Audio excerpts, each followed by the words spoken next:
Welcome everyone to the Art of Advisory. My name is Hector Garcia, and I'm with my co-host, Kirk Bowman. What's going on, Hector? My Spanish brother from another mother. How are you? Very good, very good.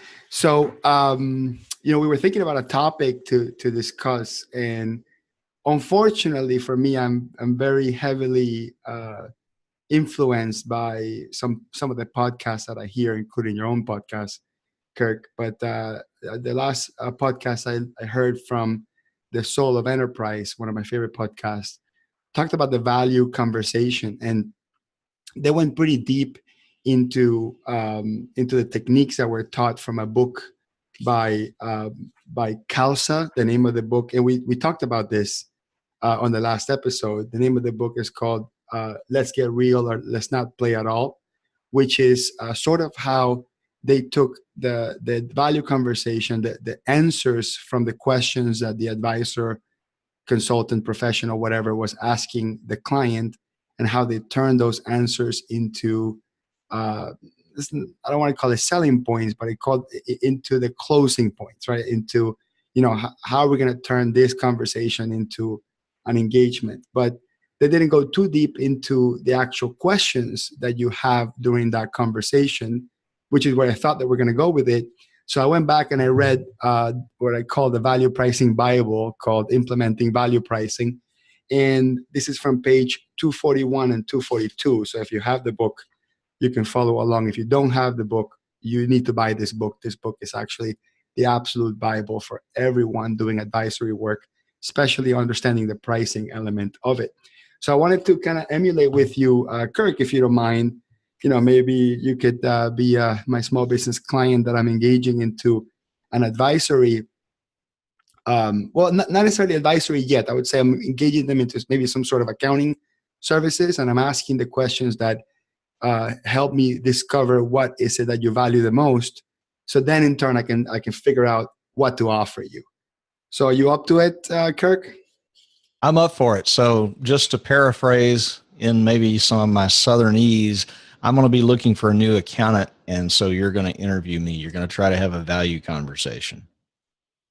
Absolutely. So, Kirk, if you don't mind, I would like to ask you a series of questions that will help me understand in depth what your business is, what your business model is, and what you're trying to achieve by working with us. Do you mind if I ask you a few questions? Sounds good. Let's go.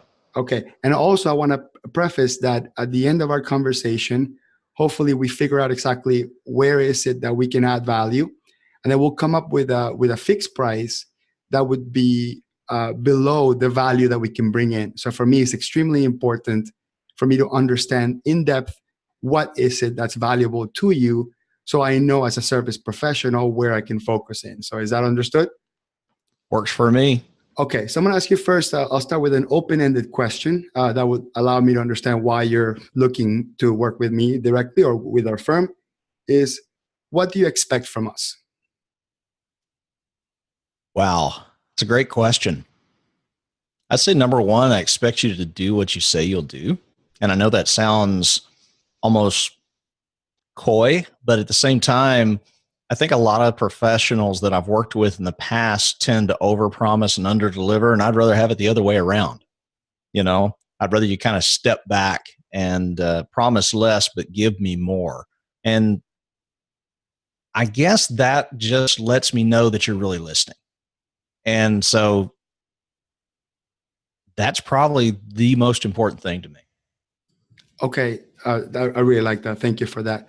Now, how about what do you think about every conversation that we have? Do you believe that I should make a summary of our conversation to just kind of read back to you what you told me, so we know exactly what your expectation is, and it makes sense that that we write it down and put it in writing, so at least you know that I understood and I registered what you told me?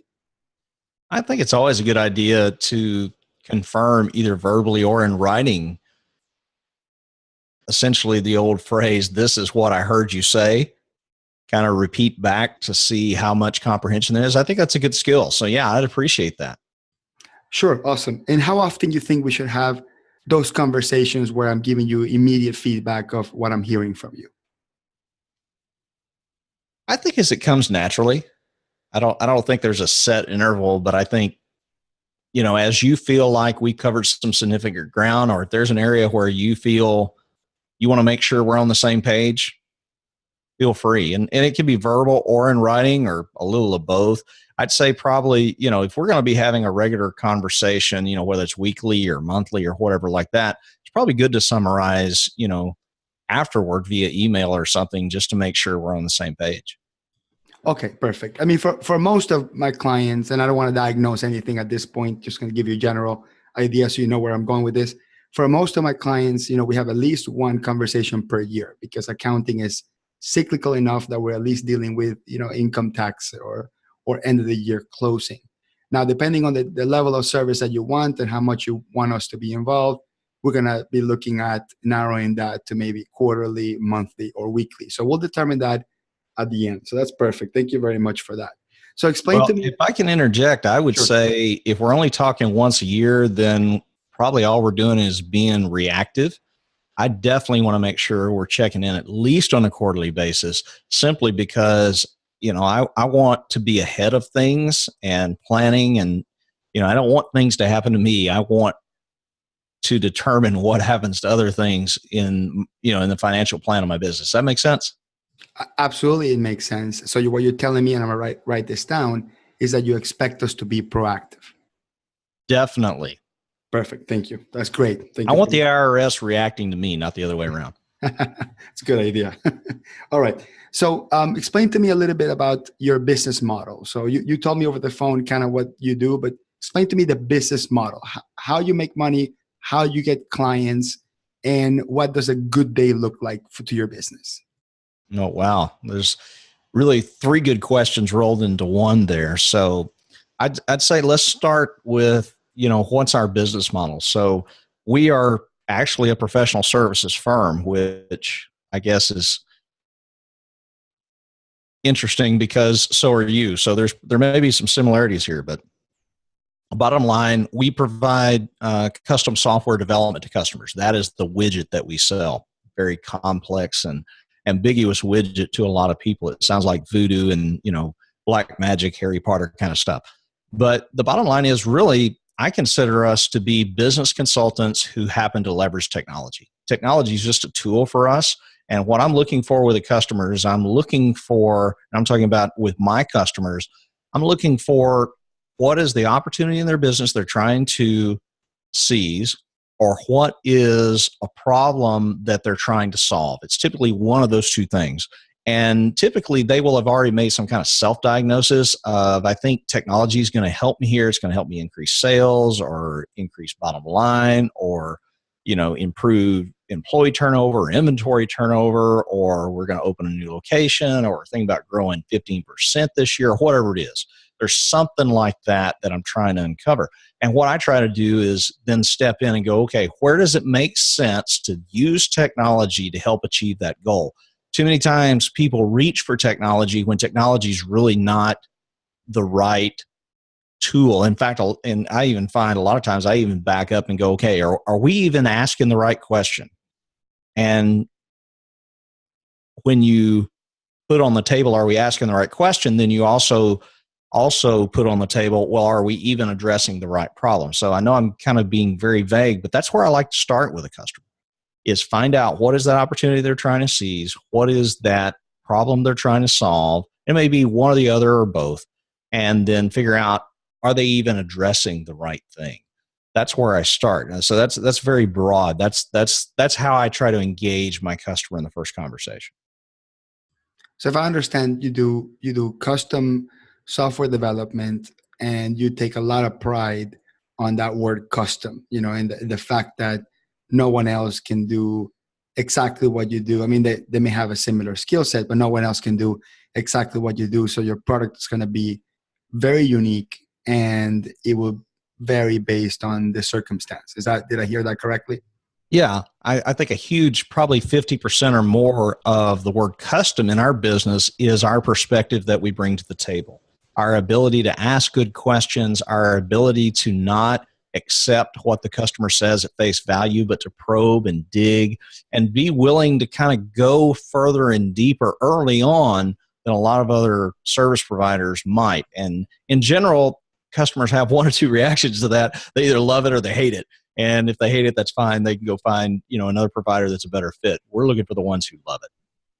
Okay, perfect. Thank you very much for that. So I don't want to get too detailed into the numbers, but I think it just gives me a little bit of an idea, more or less, how many of these clients you actually engage in work during the year? Like how many total projects you're managing at any point in time?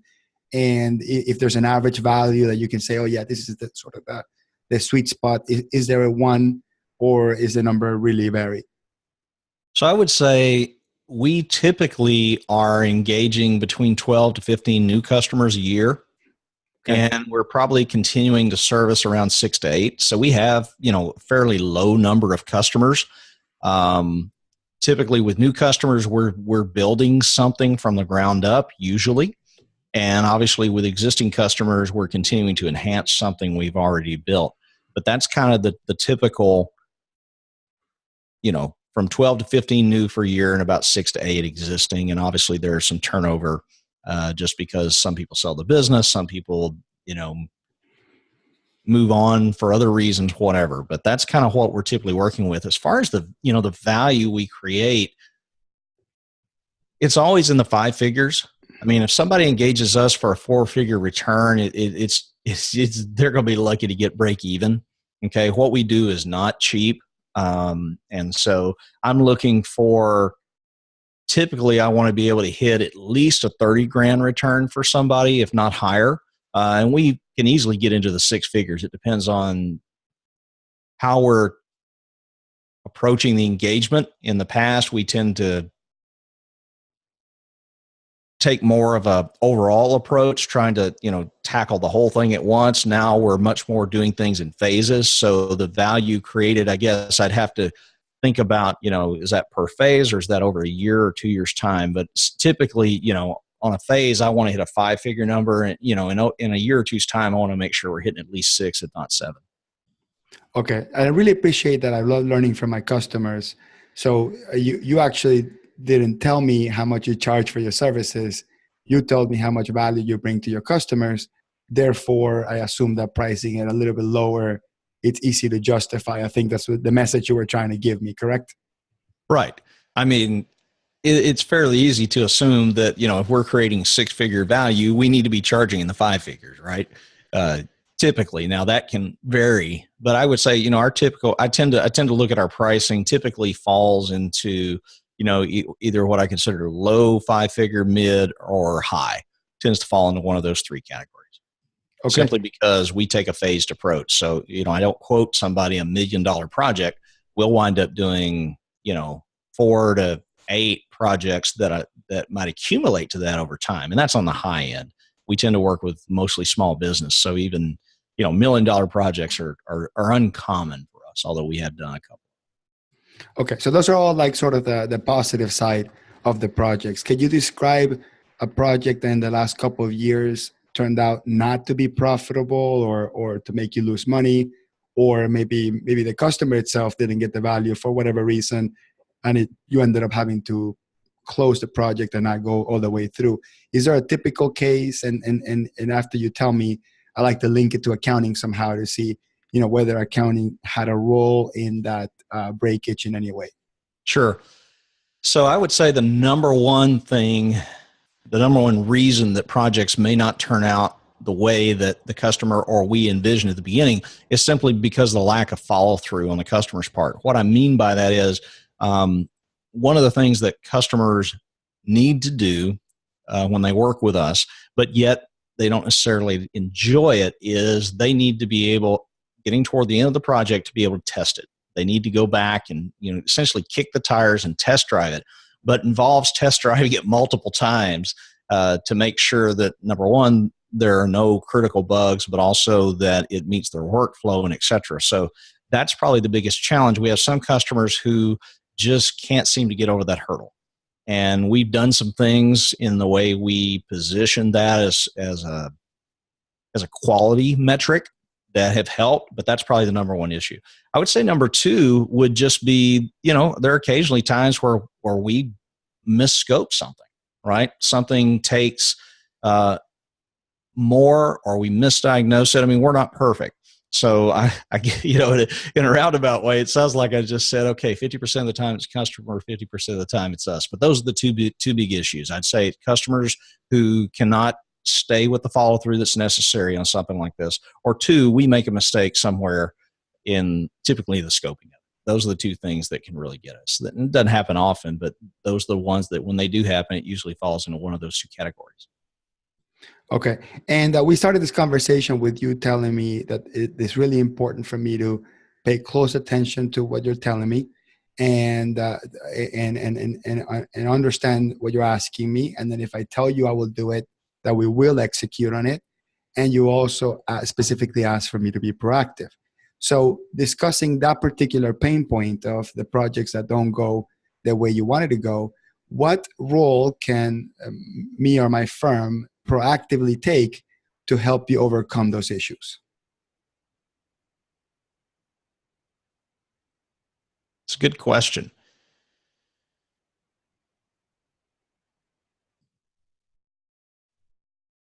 And I'll be honest with you, I'm having trouble tying how an accountant's going to have a direct impact on that. I mean, the main thing I could think of would just be sometimes there are actually projects where we have to do some accounting integration, and obviously getting a third party, point of view on that. But that's really, more from a aspect of bringing you in kind of as an advisor on the project.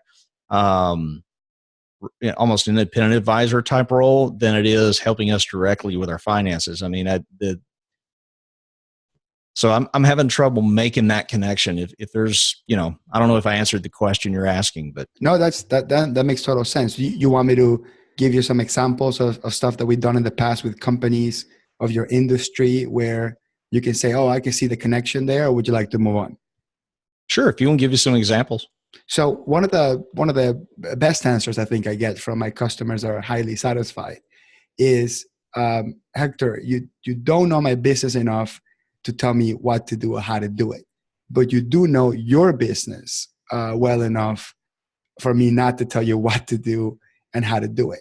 So as long as you can take care of the accounting in such a way that it doesn't take time away from me, or that I have to be, heavily involved in the day-to-day tasks, where you can essentially come in and take away that weight off my shoulders and I can concentrate on my customers, on business development, that would be a way you can indirectly help. Does that resonate with something that will be valuable for you?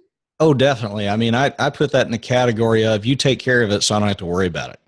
Right. Okay. I want you to tell me, okay, payroll tax rate has changed, or, hey, we got to file the unemployment tax thing, or, if the franchise tax returns come and due, I want you to be telling me that stuff and to be handling it. If you need information, I want to make sure we have the systems in place that get you the information without it requiring a lot on me. So yeah, I guess now that you paint the picture that way, I don't want to spend my time worrying about the finances other than, I need to be aware of it to make decisions. But the transactional part of it, knowing what's coming, I don't want to deal with that. I just don't. I've got other things I enjoy doing more. Those are necessary to me. At least those compliance kind of things are just necessary evil. And keep me out of jail. No, we definitely absolutely keep you out of jail, because otherwise you couldn't pay my bills in jail. So it behooves me to keep you out of jail. Anyway, so yeah, absolutely. Don't. That's the type of service that we provide. So, or we're going to try to provide. Now, just a direct question about the way we're going to work together in answer to what you're saying. So I cannot make decisions in your behalf. Like I can't write a check to a vendor. I can't fire an employee. I can't, call a customer and say, hey, pay my customer, right? So in some cases, clients want us to be heavily involved in not decision making, but let's call it pre-decision making, which is the role of a proactive advisor, which is come to the table with some ideas saying, hey, I detected these 2-3 areas of risk, and I think these are the ideas, but then you ultimately would make that decision. Or would you like to be involved in the decision-making process, where I would call you and say, hey, I see an issue here, let's think through it. So what do you prefer, that I bring the issues to you and we think through the solution together? Or would you like me to suggest some solutions up front for you to choose from so you can have a just sort of a narrower thought process? I tend to be a big picture kind of guy.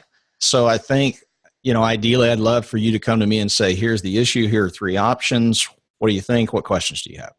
Right? That would be ideal. Obviously, if it's a significant thing, I mean, for example, and I'm just going to throw this out, if you're going, hey, based on the new tax changes, we need to consider changing, the entity structure of your business. Yeah, I'm going to need a little more on that, right? Because that's a big deal. But and there, I guess, I say big deal. What I really mean is the degree of it. I really expect you to use your judgment to kind of make a decision about the degree. And if you need some input from me on the degree, I'm happy to give it. But I'm really looking for you to at least take the first swing at stuff so that I can just come in and go, okay, here's the issue. Here's 3 solutions. We talk through them and then we move on. Okay. So you expect me to be taking changes of the tax code and sort of apply them in simulation to your numbers, and for me to be proactive coming up to you saying, hey, we have a huge missed opportunity. We should think about this. So you want me to be proactive about that, correct? Certainly. That goes back to what I was saying earlier. I don't want to be, I don't want to be reactive. I want to be, responsive. Okay. That's perfect. Now, let me ask you a question, because you told me that you've been in business for several years. Before working with us, have you worked with another accounting firm, or were you doing all the accounting on your own? Yes. I probably had 3 accountants over the life of the business. And I'd say each one probably served us about 5 or 6 years, give or take. Probably some more. I'm probably off on the numbers a little bit. But, each one we've worked with has probably been roughly a half decade or a little more. Okay. And can you tell me one really good thing that each of them did for you? Something that really stands out? Oh, wow. I can't really remember that much about the first one. It's been so long. I mean, that's over a decade, but I can go to the second 2. I'd say that the second one was really good about when we talked. He had his head in the game. I didn't feel like he was distracted by something. I felt like when we talked, he was there. Kind of the issue I had with it, particularly later on, he got to a period of growth in his business where he basically could not service us in a timely manner. And I won't get into it any more than that, but as his business was growing, it just became a point where the great service we'd had in the past changed. And after bringing that to the mind at least a couple times, it didn't really seem to have an impact. The second one, or the third one, I guess, but the second one I'm going to talk about, I guess as our business evolved, we moved to an accountant who kind of offered more of a consultative approach, almost like a coaching approach. With the second accountant, our meetings were always focused on the transactions, the payrolls, the tax returns, all that. With the third one, those things just got handled, and our conversations were beyond the tax and payroll stuff. Does that make sense? I feel like I'm being very vague, but yet that's a distinct difference when I think about the second and third accountants. Right. No, that makes the most sense. So the one that you are talking about, that's the most recent, had, hey, don't worry about my like, make me feel that I don't need to worry about my accounting approach. And then when you're there for me, you're going to have a consultative coaching approach. So that sounds a lot like the way we work. So I'm worried if you don't mind telling me what went wrong, that the fact that it's making you think about changing, or, did they do something that I must take note that I should never do because it's sort of a make or break, or is there another reason why you're considering switching? Well, to be honest, the reason I'm considering switching is my previous accountant made a decision to focus on a market that I'm not in, kind of made a shift in the direction of their business, and we kind of came to a mutual agreement that it probably wasn't a good fit moving forward. So he's working if you don't mind me digging deep, and this will be the last question I ask you about that. So he's working with other other industries that is not like yours, or he's not doing the particular tasks that you want working with another industry. So he as his business was growing and evolving, he was going deeper into one particular industry niche, I guess, that really was a fit for him. And it's an area where he'd had success. We were kind of an outlier. I didn't realize it at first, and maybe it just had evolved this over time. But after the conversation with him, I realized our business really was an outlier for him at that point. And so, okay. So if you don't mind, I'll ask you an open-ended question about that, because it'll give me tons of insight about what you expect from us. So assuming that we are the right fit, and we focus and work in your industry enough that it makes sense to you, what type of value does that bring to you? So me and my firm being focused on your industry and proving to you that we understand the industry, and that's the lake that we swim in. How is that valuable to you, if you don't mind me asking? Well, knowing my industry, I mean, if you've worked with other companies that are in, custom software, that's great. I don't think it's necessarily essential, because I feel like I know my business. So whether you know my business, I'm more interested in you knowing, the accounting side of business. So I guess the short answer is that's really not that important to me. In other words, in this previous relationship, it was important to that accountant, but it wasn't important to me. Oh, I see what you're saying. So if you don't mind, if I'll interpret back to you what I think I understand is you want our firm to care about you the entire time and not to have our head somewhere else. Is that what you're pretty much telling me? Yeah. At first there, I thought you were going to say, yeah, you don't want us to have our head up, or you know what? Right. So because the first person, you said that the best thing that they had was that when you were talking to them on the phone, he or she had head in the game, which means that they were 100% focused on you, not looking at the phone, not thinking about other clients. So that level of one-on-one attention that you were getting when you were in person, you want to also feel that even when you're not meeting with your accounting firm. Is that what I understand? Yeah, it's interesting. The more we talk about this, I realize, my idea accountant would be, I felt like the second one did a better job of listening and making me feel like they were genuinely interested in what was going on. But the third one had probably better systems in place to handle kind of just the routine payroll, tax, that kind of thing. I'd love to get those two things together. Okay. So high-tech systems are important to you. You want systems that connect with your current system, that integrate, that keep you alert and give you access to reports. Is that something that I'm hearing that's important to you? To be honest, I don't care whether the systems are automatic, manual, whatever. I mean, that's your thing. I want to know that, handling those things is routine for you. It's part of your process. And, I know it's going to be handled because, with Elastic Accountant, that stuff just happened because it was just so much a part of what they did, not because it was the only thing they did, but it's just they had worked their systems out. It was a well-oiled machine when it came to taxes and payroll and that kind of stuff. Got it. Okay, and the last question about that is, what are some of the things that we can do or fail to do, which would be an absolute deal breaker?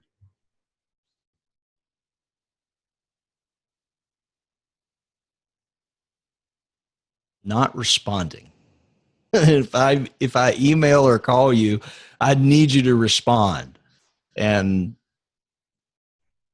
that's really it. I mean, with both the accountants I've worked with, that at toward the end of the relationship, that's always been the issue. In fact, I mentioned that was the reason I left the second one. And is the expectation a particular timeline, like the number of days, number of hours? Is there a specific way? Do you want to be responded on the same way that you contact us? Like if you email me, do I need to call you back, or I need to email you back? Or what exactly do you need that response to be? And I'm going to write that down because that's pivotal for us. I'd say in general, you can respond to me the way I reach out to you. And, you know, and I don't have a problem if I reach out to you by phone and you're, you know, for example, you're at a conference, you know, if you or even somebody from your firm just reaches out, hey, we got your message. We won't be able to get to it for 2 days till Hector gets back, you know, from his trip to the Bahamas or whatever. That's fine. But just not knowing anything drives me nuts. And, you know, if I have to ask more than twice, that gets annoying. Yeah, absolutely. So did you say 48 hours, 24 hours? Was that an important timeline? Did you have a particular time frame in mind? Probably, you know, 48 hours generally. I mean, you know, I guess assess the degree of the issue. Right. Right. Not a problem. Not a problem. What I will do at the end, and I don't want to jump to that yet, but what I'll do at the end is that when I'll give you some options. In some of the options, I will include response time as the option. So based on how important response time is to you, we can increase the level of service a little bit. And just some of the reasoning is we tend to take less clients that want a faster response time. Not that we're not going to take you. What I'm saying is we have a smaller group of one, because obviously, you know, the more people that need 24-hour response time and that sort of thing, the harder it is to actually do in the real world. I'm sure you have the same issue with your customers, which is one of the beautiful parts about only doing, you know, 5 to 10 projects a year, what you mentioned that you're doing. But, you know, unfortunately for us, you know, in some cases, we may be in a situation that we're dealing with maybe 100 people, and we want to give everyone the response time, but, you know, we will charge for that premium for us to allocate the resources. And that being said, you mentioned someone from my team. Do you have a specific need for me, myself, who's a partner in the firm, to answer every single one? Or would you be okay with a qualified individual in my team to give you the answer?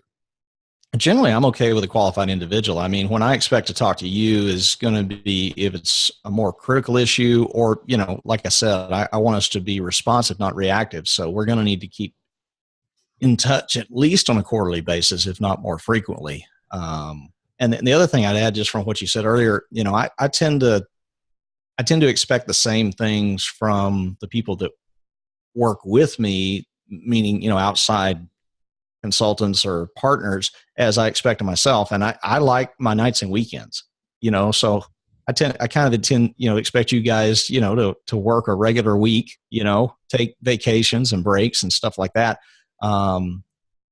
You know, it's not my expectation that, you know, if I send you an email at night that you have to respond that night, or, you know, whatever, unless it's critical. You know, if the IRS shows up at my door, you know, which won't happen, right? Because you're taking care of that. Okay. Yeah, of course. Absolutely. It will absolutely not happen. That would be our commitment. All right. Now, that's it for giving us a really good idea for what your expectations are. I'm going to go ahead and take the conversation that we had over the phone at first, where you told me some of the technical aspects of your accounting, and today's conversation, which really lets me understand what your expectations are. And I'll put together a plan for you. Is that okay? Yep. Okay, perfect. All right. So, so that wasn't. I would say that was about 30 minutes. That probably wasn't a complete conversation. I mean, there was a lot more questions in the book. I'm on page 242 of Implementing Value Pricing, and there's some follow-up questions that you answer that I asked sort of myself with my notes before I come up with options and pricing. What I would like to do is, Kirk, I would like for you to critique some of the questions and the approach that I took, right? So we can kind of just see what you thought went right and what went wrong there. And then afterwards, we'll talk about how we use those answers to then come up with a solution or discuss a solution. So can you start with maybe some of the questions or the way I framed some of the questions? What are your thoughts? Sure. So obviously we were role playing, and I tried to be as accurate and real to my actual business as I could. Obviously, you know, there may have been some minor cases where, you know, I either elaborated or left something out simply because it made more sense. But actually, when I was talking about, you know, I've had 3 accountants, and the second one, this is what I liked and why I left, and the third one, those are pretty dead on accurate. And it was interesting. The more we got into the conversation, like probably the first 10 minutes for sure, I knew we were in a role playing thing. But as we got into it, probably by 15 minutes in, I'm quite honest, I forgot that I was role playing. Right. So it's interesting to me, just in my mind, that we got to a point where this is not an exercise. It actually felt real. Okay. So I think that was good. And I want to say, I think this is a skill, and the more you do it, the better you get, and the more comfortable you get. So I'd be curious just to ask you a question. What was your level of comfort with the conversation? Did you feel on edge, or did you feel very relaxed? Or I felt relaxed. One of the things that I'm not an expert at it, but I have a successful accounting and consulting practice, and I'm really good at closing new business. So I don't have that. I don't think that I'm bad at it, but I'm also not going to brag that I'm great at it. But the one thing that I know I need to work on is that need to try to connect at the end with what I'm going to offer. Like, I almost felt the need to say, oh, I am going to give you some options in which is going to include response time, which is not necessarily needed to be used at that point. Just, I guess, the pressure of the moment and the length of the conversation leads me to believe that I don't want you to feel that we're going too long or it's kind of pointless. So I also want to I don't know what the expression is. I want to foreshadow the ending a little bit for you, so you don't get antsy about where we're going. And I'm not in your head. I don't know if you're antsy or if you're not. You're my partner in the podcast, and we plan to do this for an hour, so you don't have that pressure. But when you're sitting in front of a customer, you don't know what's in their head. If they're in a hurry, if they're thinking about something else, if they do feel that you're not going somewhere, they will start giving you some body language that may give you the pressure to try to get somewhere. So I believe that could be a good technique if the client is sort of getting antsy about where you're going with it. But also it could be a pretty bad technique because you set it up front, and then maybe if you forget about it, or if it just doesn't fit when you put the options together, you may fail at the one thing that they ask you to do, which is, I want to make sure that if you set an expectation that you do it, right? That's the first thing you told me. But I did feel good about a couple things. I felt good about the answers that I got, because there some answers are really, really good for framing your options later on. Like, for example, when you said you mentioned response time a few times, and to me, response time into our entire industry, is a challenge, especially during quote unquote tax season. I know you heard that expression. So I know I need to cook in response time in my pricing model, because if you are expecting 24-hour response time all the time, any time of the year, I need to build a premium for that. And I said something I probably shouldn't have said. That means that I take less clients with a lower response time. It's the reality of how I structure my business. Maybe something I shouldn't have mentioned in a sort of like a self-critique. But I think that happened to be one of the most important things you mentioned. And I don't know if you did it on purpose or it happened to come from the heart. But that needs to be one of the most important components of how I put this thing together. The other thing that I really liked a couple of responses that, again, give fuel to my offering. One is, I want you to take care of stuff so I don't have to worry about it. That means, in our world, it's called full service. That means that the client wants little involvement.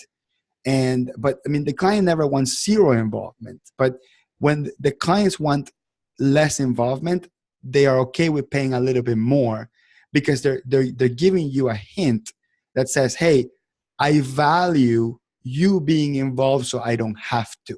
So it's easier to frame to say, hey, this option that's going to contain the full service that you want is going to free up 2-3 hours of your time, or free up your head, so you can go back and recover from those clients that you had a scope issue with, or you didn't ask enough questions, or couldn't spend enough time. So you were almost giving me, and this may be abnormal, just because you're maybe a little bit more evolved individual as a service professional, and you're bringing some of your experiences to the conversation, which some clients don't, which is a challenge sometimes, which means we have to dig a little bit deeper to get the answer. You were sort of laying them up for me. So timing was an important one. You said you really liked consultative coaching. So you're basically telling me that you want advisory. Like you're telling me, hey, I don't want compliance only. I want advisory. And you also said, I want you to keep your head in the game when we're meeting. And that may require me, based on me as an advisor, if I know I get distracted over the phone, I have to force myself to do face-to-face meetings with this client, whether it's in person or Zoom or whatever, so I can look at the person in the eye and not get distracted, because that is important to you. So I liked the fact that I was able to get the answers that I need in order to frame the service. Well, I think you made a good point. In some cases, not intentionally, but I was offering you layups, right? I just kind of laid it there and you're like, okay, put it in the basket. And you're right, I am more attuned to this. But still, I think there were several aspects of this that were real, like particularly as we got into it later on. Like I said, by the time we got 15 minutes in, I really forgot we were doing a role play. And so I think, that part of it. One of the things that you had mentioned that you try to be sensitive to is what I call conversation fatigue, where, is the customer, this type of questioning and answering requires a lot of energy on both parties, and it requires a lot of focus. And so is the customer truly getting tired? Now, they could be getting tired for multiple reasons. They could be distracted because of something else that's going on. They could be distracted because, they saw an email come in. There's something, So I just appreciate the fact that you're trying to be aware of that. I would say it's hard to be aware of that in a role-playing situation, right? Because I'm probably, even if I am feeling fatigue, I'm going to go along with it because we are in a role-playing exercise, but still that's something to be aware of. And you hinted at that, and I appreciate that you were attuned to that. You were asking for kind of some feedback. The one feedback I would give is try to be smoother with the transition. So what I mean by that is, and you didn't do it this deliberately, and so I'm not just saying this for you. I'm saying it for people listening, for myself. Is you don't want it to sound, okay, I'm having a value conversation with you, Mr. Customer, and so at this point in the conversation, I need to ask you this question, and so I'm going to transition. And you don't want it. You want it to feel natural, and that's going to be tough. But part of the reason I bring it up is because, the 2 pages out of Ron's book that you mentioned, there's a list of like 30 questions there, and they're great questions. First of all, you don't have to ask all those questions. And go further, if you even get to half of those, you've probably exhausted yourself and the customer if you're asking them well. Not all the questions apply, and you certainly don't have to ask them in that order or in that language. But make it as comfortable as possible. And I think this is for everybody. You want to make it as natural as possible. And I keep going back to this, but I think it's significant in that I think, you did get to a point where I felt more at ease because I forgot we were role playing. So, that's some feedback there. I think having some notes, and I know you were taking notes, and I do this. I mean, I take notes in an outline format, and I found a program, by the way, if you're on a Mac, Omni Outliner, I love it for taking electronic notes because it's easy to indent and outdent and add new lines and all that kind of stuff. It's incredible note taking, much better than my chicken scratch. But I try to take notes when the customer is giving me information, so that I don't have to remember it, so that I can take it and if they say something and I want to come back to it, I just put it in my notes, and then that relieves the pressure on me to remember that, and I can focus my attention on listening. So that's another thing that I do. And you might even have, if there's 6 to 8 common points that you typically get to in your conversations, you may want to have that list in front of you. But certainly don't try to start with a list of, 30 questions. Pick out half a dozen, and use those. Right. I actually used only 4 questions from here. And there's, like you said, like 25, 30 questions. Now, one thing I want to make sure I point out, I didn't ask you how many bank accounts you had, how many transactions. I didn't ask you how many invoices. I didn't ask you if you write checks. I didn't ask you if you have loans. I didn't ask you, these are questions that accountants tend to lean a lot on. And they are important, by the way. They're part of the scope of the work, right? You need to know, hey, where I'm getting the data from. Are you using QuickBooks? Are you using another system?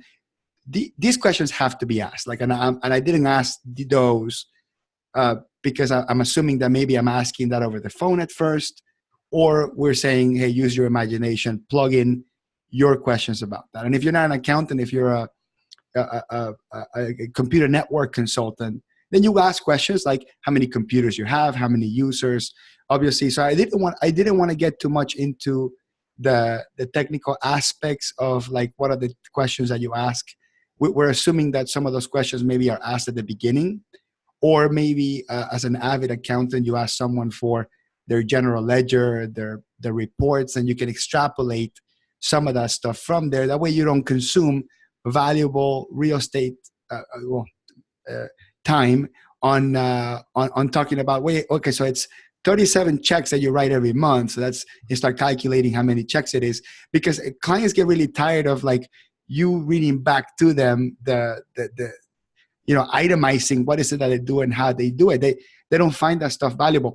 We tend to find that stuff valuable because in our mind, it's how much work we have to do, right? It's how much prep time we have to do, how many documents we have to scan, how many lines of code or data entry we have to code. We tend to seem that's important. I got to tell you something.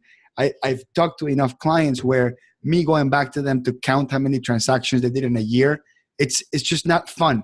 And a lot of times they think that you're using that information to weaponize it against them for billing.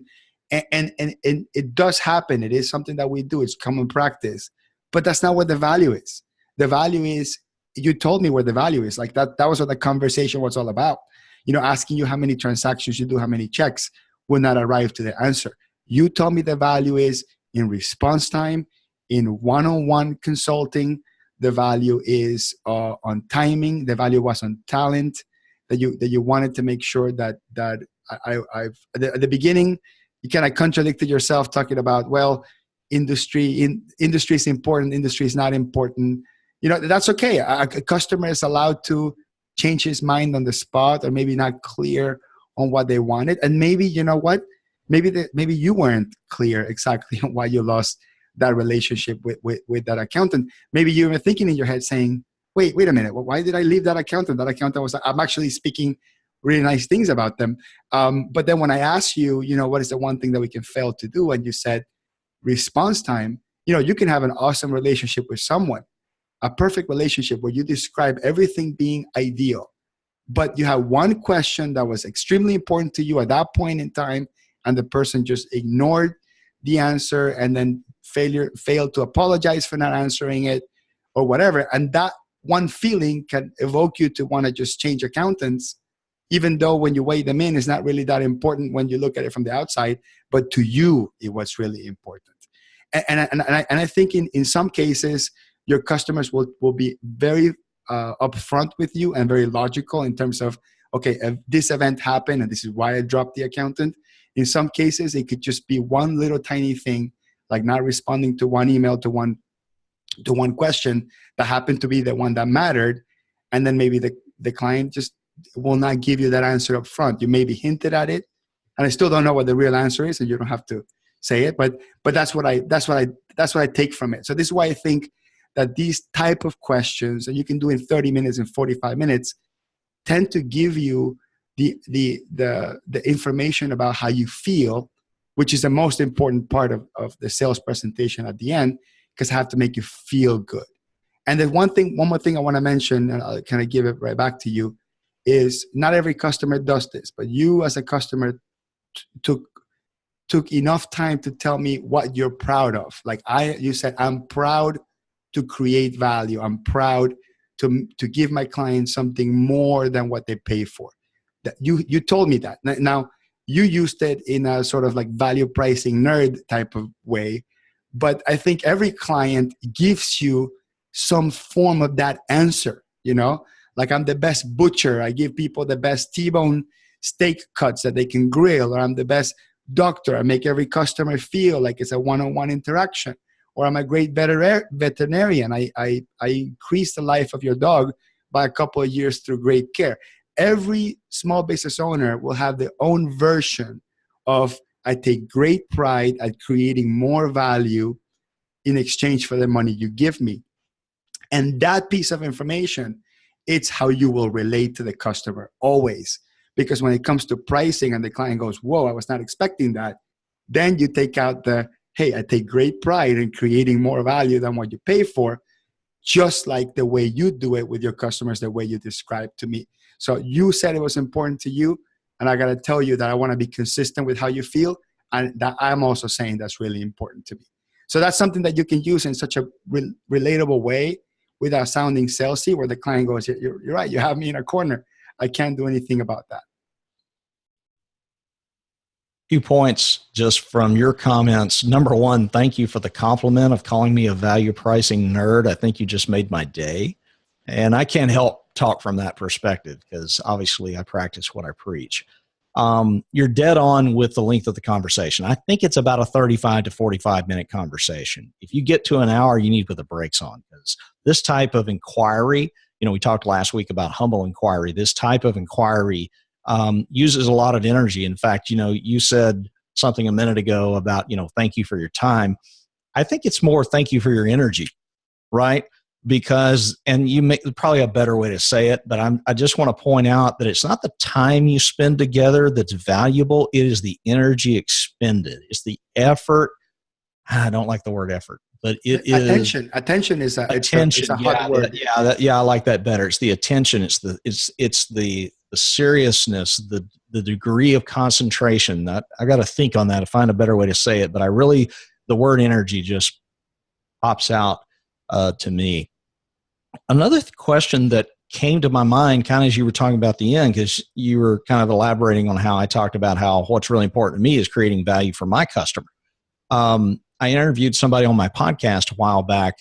He's actually been on my podcast 3 or 4 times, Wes Higby. We did a session about the customer's customer, and you asked me about that. You basically were saying, okay, what impact does your business have on your customers? Right? So you were not simply inquiring about me, but you were to some degree inquiring about the people that I serve. And I think that's great. When you can get to a point in a value conversation where you're able to tie what you as the professional do for your customer and how that impacts what they do for their customer, that's pretty significant.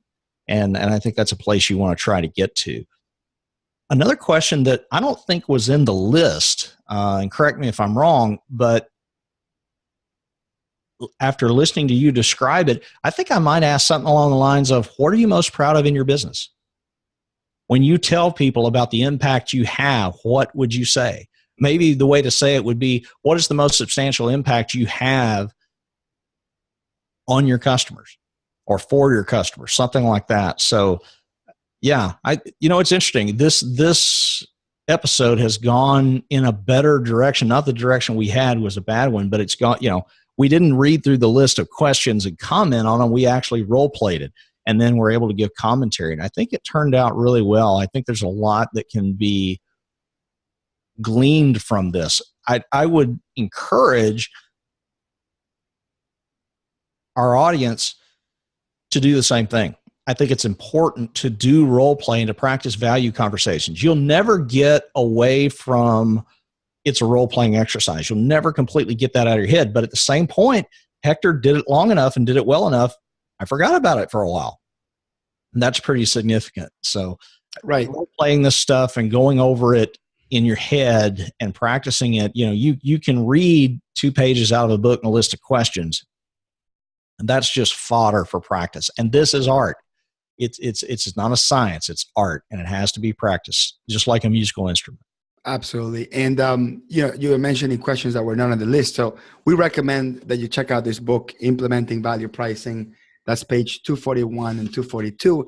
And the question you added, I really like it. And I just want to point out that the question I asked, that's my own question that says, what can we do or fail to do that would be a deal breaker? That's my own question. And and I want to tell you a fun fact. The answer to that question, 9 times out of 10, is response time. It is so endemic in our industry, response time. And the fact that you answered it in a role-playing situation has really got me thinking, how come we as accounting professionals have not innovated response time? Like we're getting really good at adding value. Yes, we're getting really good at understanding our client, but response time seems to be that one Achilles heel that we have. So maybe we should dedicate an entire episode on response time, Kirk. Maybe we should do some research about what tools people are using or how we frame response time, how we price response time. I think we can possibly dedicate an entire episode to that. Yeah, that would be good. I think response time, that gets into access level agreements, method, how you ask about it, how you respond to different situations. You raised some of the ideas like who responds and all that kind of stuff. So I think that could be something that would be valuable. It was interesting as you were describing that, the kind of the catchphrase that occurred to me is, I think accountants and bookkeepers, and I would add lawyers and software developers and advertising across the board, need to worry more about communication with a customer and less about 2 + 2 = 4. Right. I think that it's particularly applicable, to accountants and bookkeepers because, it's just so easy to get drugged down by the numbers. And to be honest, most people who've graduated college, which pretty much all CPAs have, can add.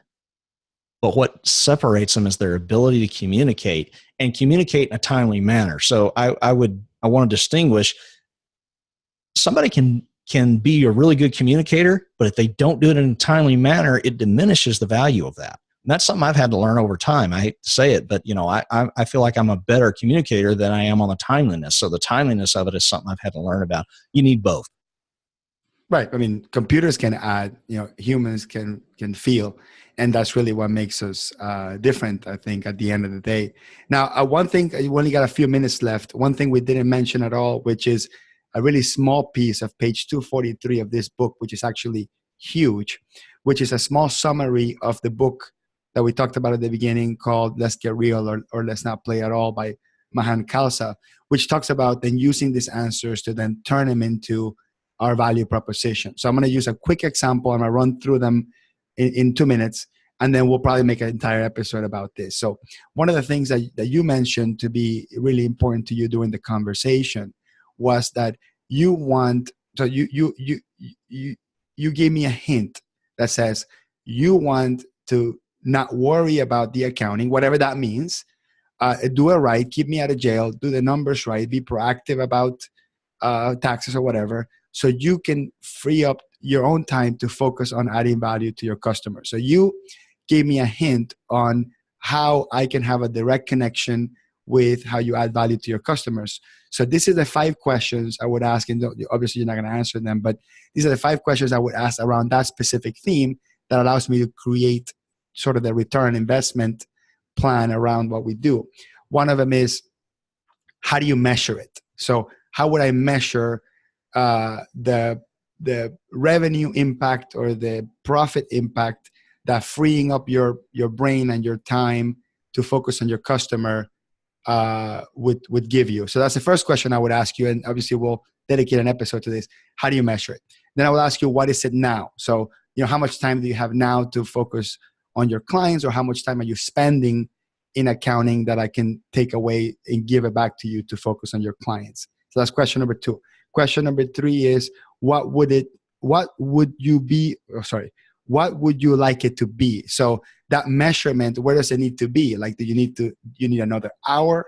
You need 2 hours more? You need to spend 1 hour less in accounting? So we have to look for tangible numbers that we can measure, because that's where our guarantee comes from. Like, if we can guarantee those results, then the client will have no problem paying us whatever we charge to, because that's what they said they value.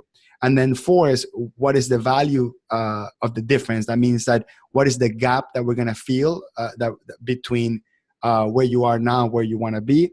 And at the end is, what's the value or the return you get over time? So a year, 2 years, 3 years. So if we ask those 5 questions, how do you measure it? What is it now? What would you like it to be? What is that value difference? And what do you get back if we feel that difference? What do you get back? Those 5 questions around anything that's measurable in our engagement is what allows me to then justify the prices that I'm going to charge. And exactly as you worded it, it allows me to create more value to you than the money that you're giving me in exchange, which is the exact same thing that you want to provide for your client. So I wanted to hint on those 5 questions because that's sort of like the cap, like the reason why we asked the discovery question, so we can get 2-3 areas that you want to measure, so we can turn them into a value-adding engagement. So that's it. That's what I wanted to hint on that, and that will likely to be another episode all by itself. So you have any parting words, Kirk? Any last words of wisdom from the value pricing nerd? I would just say I think we have 2 future topics. One on response time, getting into that, and then 2, digging into this idea of really tangible value. And then we can also contrast that with intangibles. So until next week, Hector. That's great, man. I'll see you in a week. All righty. Bye. Bye.